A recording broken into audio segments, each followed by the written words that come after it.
Hey everyone, this is Lisa from Life in Layouts, and today I have a layout using the sketches with the 4x6 photos only. This was a class and a Facebook group from Allison Davis over at Scrapbook Generations. I'm going to be using this super old collection from Echo Park called This and That. These photos are of when my nephew first moved in with me.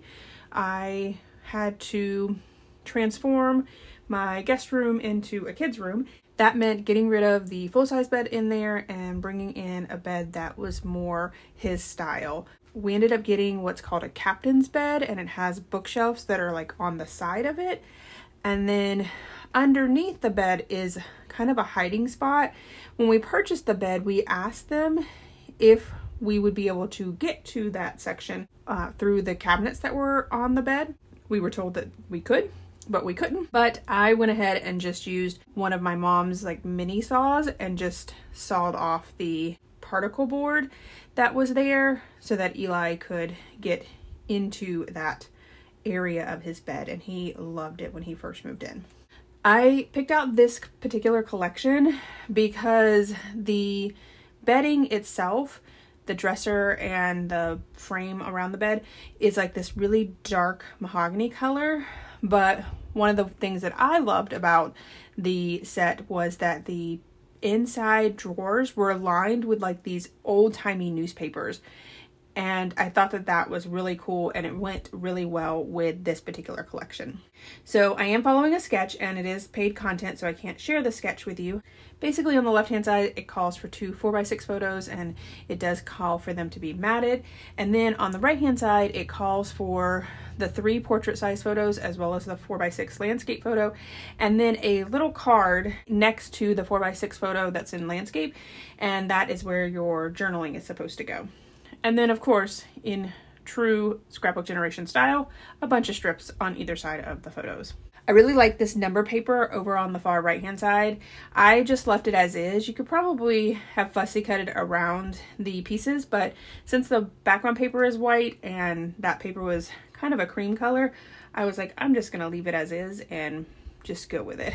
I cut out this card here that says candy store, and even though this isn't anything to do with a candy store, I like the color of that particular piece of paper, and it had plenty of lines so that I could add my journaling to it.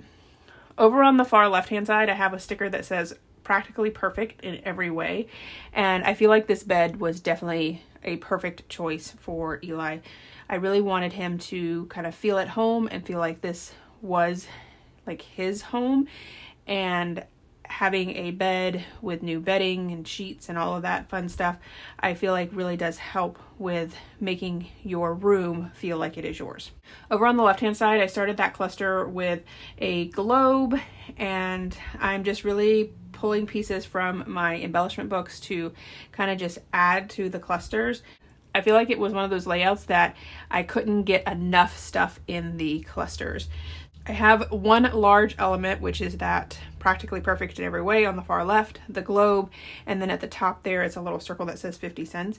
Those are my bigger pieces, and then everything else fit into the different sections and just try to fill in holes and gaps. If you have a particular embellishment and it doesn't really work with your layout, like that circle sun didn't really work for my layout because of the sentiment, I went ahead and cut it in half and added it to 2 different parts of the clusters and covered up the wording on it with a arrow sticker, and no one is going to be the wiser that that actually has a sentiment on it. The only thing that you can really see in the clusters is the kind of half circle. Since it was a sun, I should cut it in half, so it's a half circle with some spiky areas around it. I purchased these craft stars, and they had the center cut out of them, so I went ahead and backed the center on some cream colored cardstock that kind of matched the collection, and I like that more than I did with the opening of that star. I feel like it just gave it a little extra pop. I did go ahead and pull out my enamel shapes, and I added them in like a green color, a brown color, and a gray color.